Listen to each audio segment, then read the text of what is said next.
Hey everyone, and welcome back to another Explainer. Today, we are diving into something absolutely mind-bending.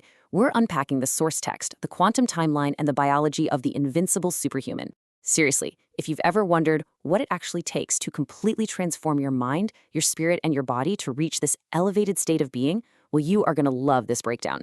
We're looking at exactly how to break free from the mental programming and biological limits that hold us back. So think about this for a second. Is your body actually addicted to limitation? Are your everyday struggles, the stress, that persistent feeling of being stuck, are they just bad mindsets? Or is it possible they're literal, physiological addictions? This question right here is the core of the text, and it completely flips how we look at human struggle. I mean, what if our bodies are physically hooked on the exact things that are keeping us down? Crazy to think about, right? Okay, let's dive into this. Section 1. Escaping the time matrix. To really understand this trap, we got to look at how we process time. The author argues that human beings are essentially programmed into these two captive states. Over on one side, you have the captive of the past, a state that's entirely defined by depression and regret. And then on the flip side, you have the captive of the future, which is all about stress and anxiety. But here is the real kicker. The text views both the past and the future as nothing more than mental illusions. They aren't real, yet this programming keeps us completely ripped out of the only thing that is real, the present moment. So what is the antidote to these illusions? Well, the source text introduces this incredible concept called the 0 point. Basically, this is a state of profound, absolute present-mindedness where the entire timeline just melts away. It's like you're locking your mind into this one precise, microscopic moment. And by doing that, you eliminate the illusion of past and future.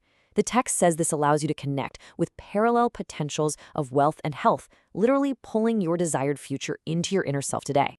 Now, what's really interesting about this next part is how we deal with emotion. Section 2, reclaiming your shadow energy. Here, the source completely reframes our negative emotions. It argues they aren't just bad moods. They are literally an energetic currency. Think about it.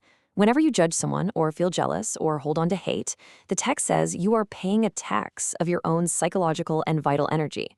You aren't just having some harmless private thought. You are literally draining your own vitality right out into the outside world.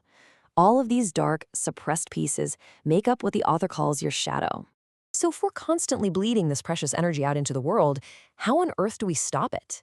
Well, it's actually not about running away or fighting the darkness. The text gives us this very direct 3-step actionable process to reclaim those pieces of ourselves. Step 1, you have to embrace the shadow. Actually acknowledge those dark feelings. Step 2, forgive them. And step 3, purify them. Walking directly through these steps is what stops that vital energy tax dead in its tracks. And the result of doing this shadow work, the text claims it leads to exploding self-esteem and this deep sense of inner awe. When you forgive and purify your shadow, it's like these invisible ropes just suddenly snap. All of those suppressed energies, all that vitality you were paying out as a tax, it all rushes right back into the main bank of your being. You become energetically whole again. And that brings us to the biology of it all. Section 3, breaking the chemical addiction. Up until now, we've been talking about some pretty abstract mental and emotional concepts, but this is where the text roots everything directly into our physical biology. It makes this incredibly bold claim. Things like poverty, disease, and limitation, they are not just negative mindsets or a string of bad luck. They are actual physical symptoms of a chemically addicted body. And addicted to what exactly? To the constant, predictable secretion of stress and fear hormones, like cortisol. Your body actually craves limitation because, well, it's just so used to it. To break a physiological addiction like that, you obviously can't be passive. You need a massive pattern interrupt. The author says you have to deliver a decisive, aggressive command to your negative mind. And that command is simply, shut up. Now, I know it sounds almost too simple, and actually getting our brains to quiet down is definitely easier said than done. But you have to consciously step in and forcefully halt the brain from producing that chemistry of fear. It's a critical interruption you just have to master. By aggressively stopping that old negative loop, you essentially open the door to a massive biological transformation. You're leaving behind that old version of yourself, the one drowning in stress and fear hormones, and moving toward a state where the heart and brain are completely harmonized. According to the text, this new harmony prompts your brain to produce entirely new chemicals. We're talking about chemicals that literally inject a sense of wholeness and uniqueness right down into your biological cells. It's a total rewrite of your biology. So, the crucial point where this all comes together is right here. Section 4, Becoming the Invincible Superhuman. This is the text's ultimate conclusion, bringing all three pillars, mind, emotion, and biology, into one final result. When that timeline melts away in your mind at the 0 point, when your suppressed shadow energy is finally returned to your emotional bank, and when your biology transforms at a cellular level, your physical body enters a totally new game.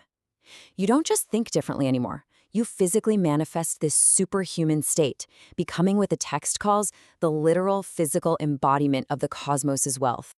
Obviously, this is a vast, highly conceptual roadmap, but to make it real for you right now, I want to leave you with this one question. What would your life look like if you stopped paying the energy tax today? If you just stopped bleeding your vitality into judgment, regret, and anxiety? What could you build with all that reclaimed energy? Think about how you might apply this incredible source material to your own daily life. Thanks so much for joining me for this explainer, and keep challenging those daily limitations. I'll see you next time.